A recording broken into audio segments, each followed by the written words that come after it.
Welcome to day 6 of 30 day typing challenge. ఈ రోజు మనం మాట్లాడుకోబోయే విషయం ఏంటంటే బర్న్అవుట్ ఫీలింగ్ గురించి.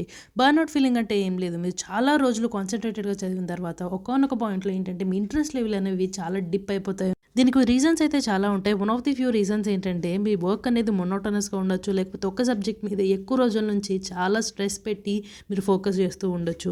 సో ఇలాంటి కారణాల వల్ల ఏంటంటే మనం బర్న్అవుట్ ఫీల్ అవుతాం. బట్ అప్పుడు ఏం చేయాలంటే మన కోర్స్ ఆఫ్ యాక్షన్ అనేది కొంచెం అయితే మనం మార్చుకోవాలి. ఇప్పటిదాకా ఒక సబ్జెక్ట్ మీద ఫోకస్ చేస్తే ఇప్పుడు మీ ఇంట్రెస్ట్ ఉన్న సబ్జెక్ట్ ఏదైనా ఉంటే అది చదవడం స్టార్ట్ చేయవచ్చు.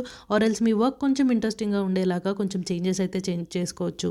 వాట్ మ్యాటర్స్ ఈజ్ మీరు లాంగ్ బ్రేక్ అనేది తీసుకోకుండా కొంచెం టెంపరీ బ్రేక్ తీసుకుని మళ్ళీ స్టార్ట్ చేశారా లేదా అనేది మనకి ఇంపార్టెంట్. అండ్ నా లైఫ్ అప్డేట్ ఏంటంటే మా అమ్మ ఇప్పుడు కొంచెం లాంగ్వేజ్ అనేది అర్థం చేసుకుంటూ రెస్పాండ్ అవుతుంది. సో ఈ మాటలో మీకోసం.